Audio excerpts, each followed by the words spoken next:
Muchas gracias, Nerea. Guztioi. Ongi etorriak. Y nada, es un placer estar aquí compartiendo escenario con Raúl.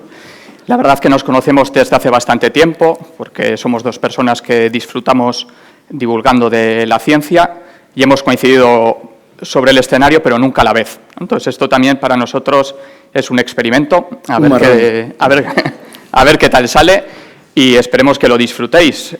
Como suele pasar en estos casos, pones el título antes de preparar la charla. Entonces, hablando antes de verano, dijimos, pues una mirada al arte contemporáneo desde la química y las matemáticas y así podemos hablar de lo que queramos y no nos comprometemos demasiado, ¿no?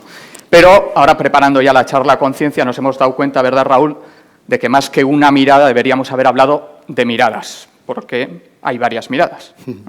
Sí, algunas químicas, otras matemáticas. De hecho, cada uno de nosotros tiene una mirada. Tiene una mirada por los conocimientos que tenemos, por nuestros sentimientos, por lo que hemos vivido, por nuestras inquietudes. Y nuestra mirada además cambia con el paso del tiempo, con lo cual las miradas son muchas. Y además es enriquecedor que esas miradas se puedan compartir, que es un poco lo que queremos hoy. Compartir nuestra mirada y a ver si al menos os enriquece también la vuestra y a la vez la nuestra, porque esperamos disfrutar, pues espero que vosotros también y vosotras, nosotros esperamos disfrutar de la charla. Nos hemos planteado la charla como una especie de 5 retos. Nos hemos lanzado, digamos, más o menos uno a otro una obra y cada uno de los dos tendrá que contar un poco las matemáticas, yo, y él la química, al revés sería más complicado, sobre esas 5 obras. Hemos estado de acuerdo los dos que la primera tenía que ser esta. Esta, digamos así, un lanzamiento mutuo. Es la meditación sobre el teorema de Pitágoras, del artista estadounidense conceptual Mel Bossner, y era obligado, creo que solo con el título, al menos por mi parte, tenía que estar, ¿no? Cuando hablo de arte y matemáticas no puede faltar, aunque parezca mentira, el resultado matemático por antonomasia. Si a todo el mundo preguntamos qué resultado de matemáticas le suena o qué matemático le suena, todo el mundo dice Pitágoras. Pero eso enlazarlo con el arte contemporáneo ya es otra cosa. Bueno, imagino que todos más o menos recordáis qué decía el teorema de Pitágoras, si no para eso está escrito ahí. Dice, dado un triángulo rectángulo, el cuadrado de la hipotenusa es igual a la suma de los cuadrados de los catetos. Una cancioncilla así como la famosa fórmula A al cuadrado más B al cuadrado es igual a C al cuadrado, donde A y B son los catetos y C es la hipotenusa. Pero veámosla desde un punto de vista geométrico. Si nosotros cogemos un cuadrado y lo apoyamos en los lados del triángulo rectángulo, lo que nos está diciendo el teorema es que la superficie del cuadrado de la hipotenusa es igual a la suma de las superficies de los cuadrados que están en los catetos. Luego es un tema de superficies, ¿vale? Por eso en la antigüedad se utilizaba para la agrimensura, ¿vale? Porque nos servía para calcular superficies. Pero el arte contemporáneo puede utilizar esto como una herramienta para crear arte. Pues sí, por ejemplo, el artista concreto suizo Max Bill aquí nos pinta un triángulo rectángulo blanco de cuyos lados surgen bandas de color. Si contáis las bandas de color son 3, 4 y 5. 3 al cuadrado 9 más 4 al cuadrado 16 y 9, 25 que son 5 al cuadrado. El teorema de Pitágoras. ¿De acuerdo? Y de hecho al triángulo 3, 4, 5 se le llama triángulo egipcio, porque se utilizaba en aquel entonces para la agrimensura. ¿Vale? Luego aquí estamos utilizando ese triángulo. Pero podemos ir un poquito más allá. El esquema con los cuadrados asociados también ha sido utilizado en el arte. Y de nuevo pongo como un ejemplo de Max Bill. Es este cartel, como otras obras, ahí veis un poco el proceso creativo, ¿vale? Y los cuadrados nos dice que efectivamente de nuevo es el triángulo 3, 4 o 5. O si cogemos esta estructura y varias copias, creamos estructuras más complejas, como la construcción en el tema 3, 4 o 5. ¿Vale? Que de nuevo se basa en el teorema de Pitágoras, en el mismo esquema básico. Pero vayamos a la obra con la que hemos empezado. Me he permitido no coger la que está hecha con cristal de Murano, sino una de las originales, ¿vale? Del año 72, que está hecho con avellanas. Lo que ha hecho Mel Bossner es pintar, esto es una instalación que consiste en pintar un triángulo rectángulo y con las avellanas representar los 3 cuadrados. Con una particularidad, que el área de cada uno de esos cuadrados viene dada por la cantidad de avellanas que está utilizando. 9 arriba a la izquierda, 16 en el otro lado, 25 abajo. 9 más 16 es igual a 25. ¿De acuerdo? Desde el punto de vista matemático no es una obra muy rigurosa. Podríamos ponerle muchas pegas, ¿vale? Sin embargo, es una obra preciosa, en mi opinión.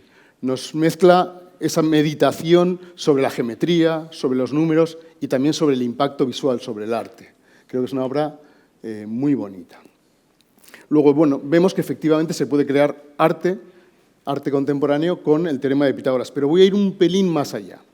Vamos a ver cómo se puede incluso utilizar demostraciones del teorema de Pitágoras. ¿Vale? Hay cientos de demostraciones del teorema de Pitágoras. De hecho, en el siglo XIX solo en un libro había 300 y pico. ¿Vale? Luego hay muchas, algunas de ellas son visuales. Por ejemplo, esta que veis aquí, que es la más conocida, igual la habéis visto ya, es la que se le atribuye a Pitágoras. Aunque no es así, pero bueno, es la que se atribuye a Pitágoras. Y es tan sencilla que la voy a hacer aquí. Me va a permitir hacer una demostración en una charla de arte, matemáticas y química. Vamos a ver cómo se puede demostrar el teorema de Pitágoras. Vamos a hacer 4 copias del triángulo rectángulo ABC. ¿Vale? Las podríamos hacer, de hecho, en madera. ¿Vale? Con esas 4 copias del triángulo rectángulo podemos distribuirlas de 2 formas distintas. Y en las 2 formas distintas vamos a crear un cuadrado de lado A más B, como veis ahí. En una de ellas, en el centro, hay un cuadrado de lado C, luego superficie C al cuadrado, y en la otra tenemos en diagonal 2 cuadrados de lados A y B, por lo tanto superficies A al cuadrado y B al cuadrado. Como las 2 distribuciones son cuadrados de lado A más B, la superficie es la misma. Si quitamos los 4 triángulos, nos queda la misma superficie. Por lo tanto, C al cuadrado es igual a A al cuadrado más B al cuadrado. Y hemos acabado. Queda demostrado, ¿no? Vale. Vamos a ver cómo este esquema puede ser utilizado para crear una obra de arte. Vale, yo os pongo más Bill porque me encanta, pero hay más artistas que también lo utilizan. Aquí veis, es el esquema básico, de hecho el título es ritmo 3-4-5, y si veis los segmentos de color, efectivamente es el triángulo egipcio. Más aún, a veces lo que hace es coger el esquema básico y en el cuadrado central volver a coger el esquema básico más pequeñito y así hasta 4 veces. Y eligiendo los colores convenientemente crea un cierto efecto espiral. ¿Vale? O incluso otro tipo de demostraciones. Esta es una demostración clásica del indio Bhaskara, aunque me lo pidáis no os la voy a demostrar. ¿Vale? Vamos a ver cómo efectivamente de nuevo se puede utilizar para crear una obra de arte. Una obra muy conocida de Max Bill es esta, 12 grupos de 4 en un compo blanco. Y si os fijáis por los segmentos de color, efectivamente es el esquema de Bhaskara del triángulo de nuevo 3-4-5.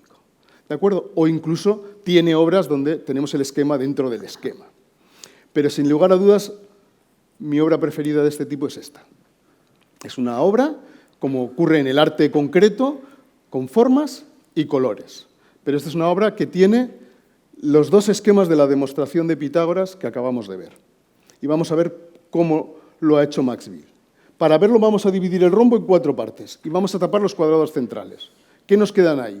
Nos quedan 4 copias del triángulo rectángulo, perdón, de la demostración de Bhaskara del teorema de Pitágoras. ¿Vale? Lo que pasa es que los triángulos son distintos y por lo tanto los cuadrados centrales son cada vez más grandes.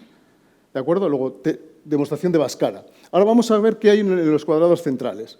Pues es la demostración de Pitágoras. También para triángulos de diferentes formas y también cuadrados centrales, por lo tanto, cada vez más grandes.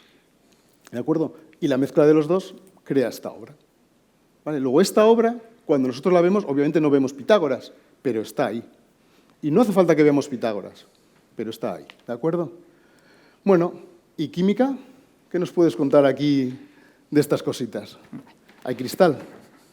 Hay cristal. Bueno.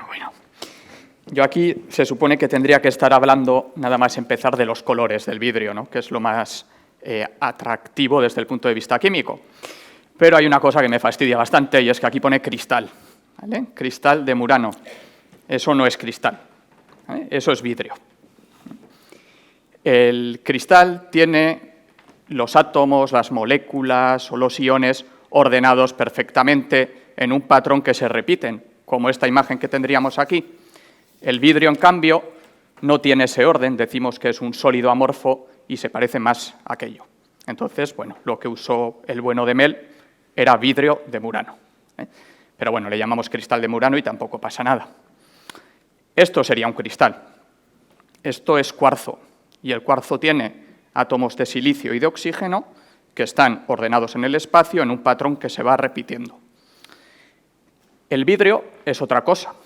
Es una cosa que puede surgir en la naturaleza, pero también lo puede hacer, y es lo que pasa mayormente, el ser humano. Hay una historia muy bonita de Plinio que explica cómo se hizo el primer vidrio, aunque es mentira, pero está bien para que entendamos cómo surge.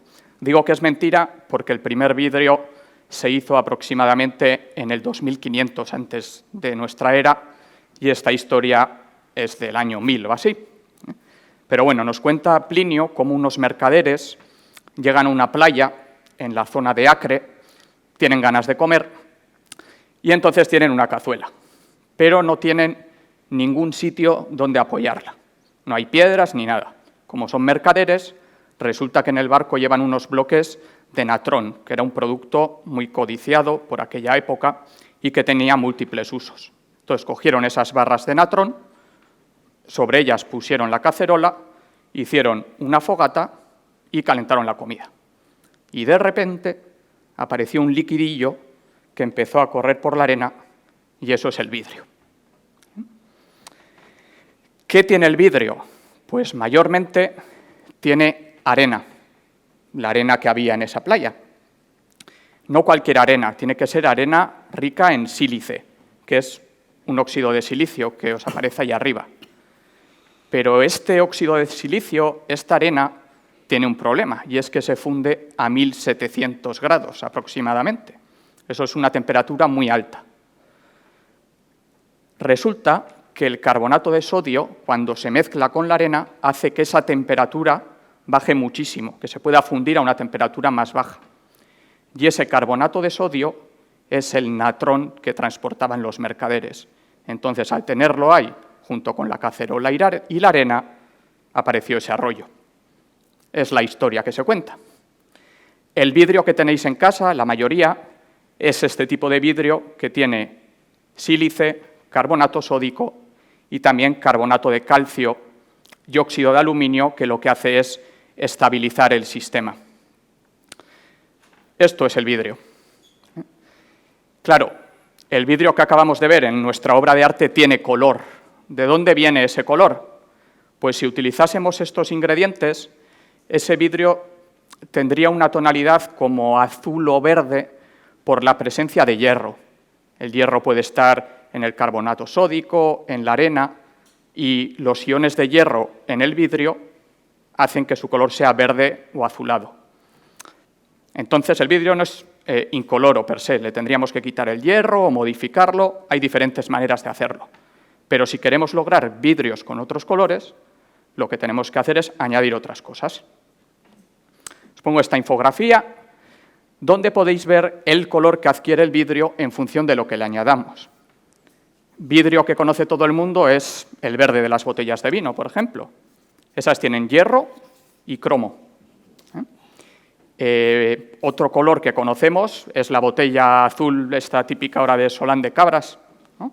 Esa botella azul tiene cobalto. Esto no lo inventó Solán de Cabras. En las catedrales, en las vidrieras, ya había vidrios azules que tenían cobalto, y ese color azul se lograba de esa manera. Esa gente no sabía ni que existía el cobalto, lo habían descubierto pues, por un modo empírico, a base de prueba y error. El cobalto ni se había aislado todavía, pero sabían que podían lograr ese color. Así, con esta combinación de diferentes elementos químicos, podemos lograr diferentes colores, como logra Mel Bochner en su obra. Pero hay una historia todavía más bonita relacionada con esta obra, y es que ese cristal de Murano, ese vidrio de Murano, no era suyo. Cuentan que Mel Bochner estaba en Italia en los años 90 y fue a visitar el estudio de un artista más famoso, que es Lucio Fontana, que es famoso por sus obras de cuadros rasgadas, un artista que busca darle volumen a una obra sobre lienzo que normalmente asociamos a las dos dimensiones, y además de hacer agujeros, también metía piezas como estos trocitos de vidrio. Mel Bochner llegó a su estudio, abrió una caja y dice que fue como entrar en una cueva de Alí Baba, que abrió la caja y encontró una gran cantidad de trocitos de vidrio que Fontana pues, le habían sobrado de alguna de sus obras. Entonces los cogió e hizo este teorema de Pitágoras tan particular. Y aquí tenéis una exposición que el propio Mel Bochner comisarió en el 2021, donde podéis ver su reflexión sobre el teorema de Pitágoras. Ahí os podéis hacer una idea del tamaño que tendría. Y esa obra que está en negro, ahí hay un trocito que no se ve muy bien, pero esa es una obra de Fontana que tiene cristal de Murano o vidrio de Murano. Y así, gracias a este material, que tiene más de 4.000 años de historia, se conectan dos grandes artistas del siglo XX. Y esta era nuestra primera obra, pero tenemos más. Sí. La primera me toca echártela a mí. Bueno, si yo tengo que proponerle una obra, es inevitable para un matemático proponer una que tenga que ver con la banda de Moebius, y por lo tanto le propuse de Maxwell, que como veis me gusta bastante, La cinta sin fin. Y además eso es el latón dorado, y algo nos tendrás que contar del latón dorado. Sí. Bueno, ya podemos ver que Raúl tiene un poco de obsesión con este artista, ¿no? Ya han salido, no sé, de 10 obras 9 han sido suyas. Y, bueno, yo aquí lo primero que pensé era en algo parecido al infinito. Pero yo no os tengo que hablar de matemáticas, no me atrevo. Yo os voy a hablar del material, eso que pone ahí, latón dorado. El oro es un material que podemos decir que ha sido uno de los mayores, no sé, de las cosas que más ha influido en el desarrollo de la humanidad, ¿no? El oro ha puesto reyes, los ha quitado, ha generado guerras, ¿no? Y hay unos versos de Quevedo, no me voy a poner aquí a recitar, me los quería haber aprendido, pero me daba vergüenza equivocarme.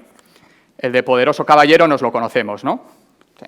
Pues empieza diciendo: madre, yo al oro me humillo, él es mi amante y mi amado, pues de puro enamorado anda continuo amarillo. Y eso de amarillo es muy importante, porque si pensáis en metales, no vais a encontrar, o igual no se os ocurre así a primera vista, otro elemento químico que sea amarillo. Si pensamos en la plata, en el zinc, en el aluminio, son grisáceos.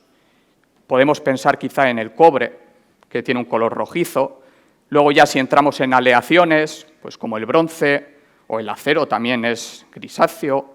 Bueno, entonces ya el color es algo muy peculiar y es comprensible que nos haya fascinado tanto, porque una de las cosas más importantes que tenemos es, por ejemplo, la luz del sol.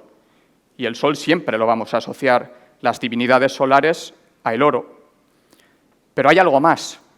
También el oro es una cosa, un material muy, muy estable. Y por eso lo asociamos a la eternidad. Y por eso las diferentes culturas lo han asociado con sus divinidades. Por ejemplo, los egipcios pensaban que la carne de los dioses estaba hecha de oro.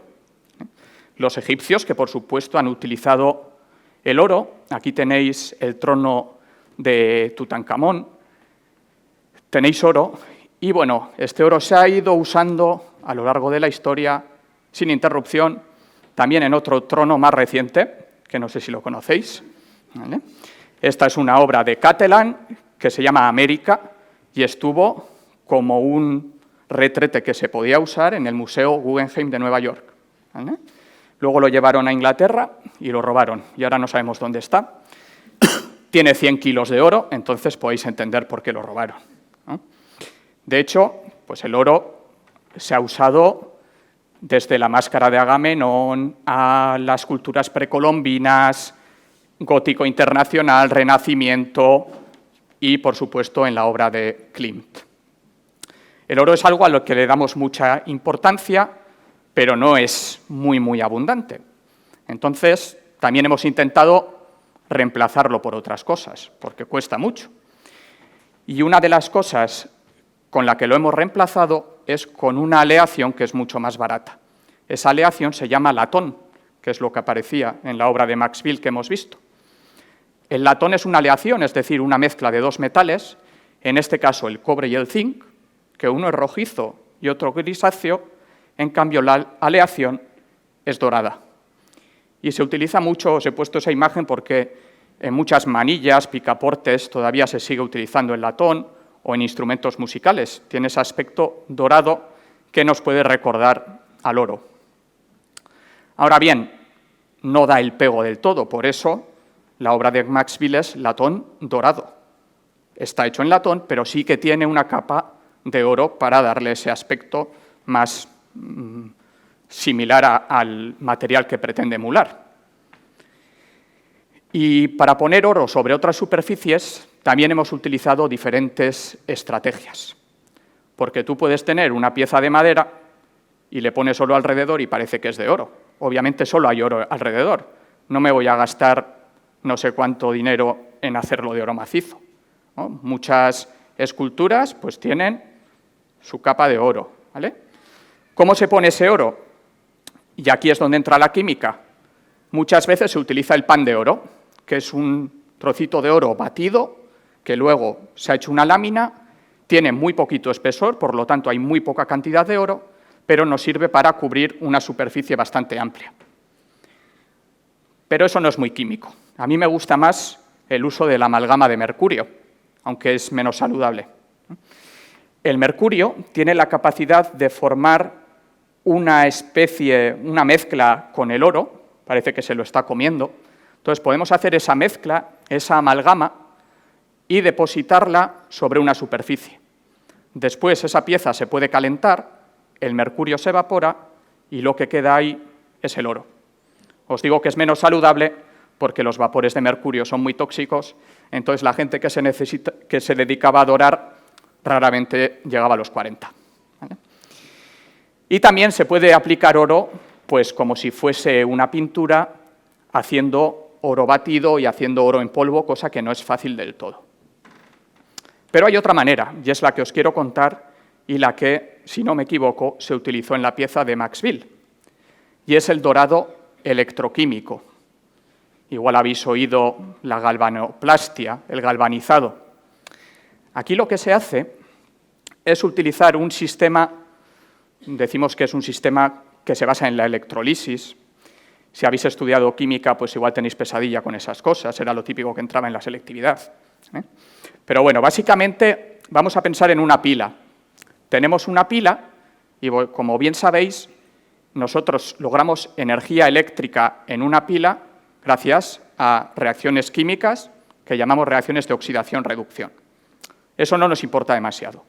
Lo que quiero que sepáis es que podemos hacer el proceso inverso y poner una disolución que tenga oro, pero no oro el elemento químico, sino disuelto como ión, lo que decimos oro 3, y luego conectar un sistema a una pila. Esta pila lo que va a hacer es mandar electrones hacia la parte que llamamos cátodo, y aquí estaría la pieza que queremos dorar. Estos electrones se van a empezar a juntar con este oro en forma iónica, carga positiva, carga negativa,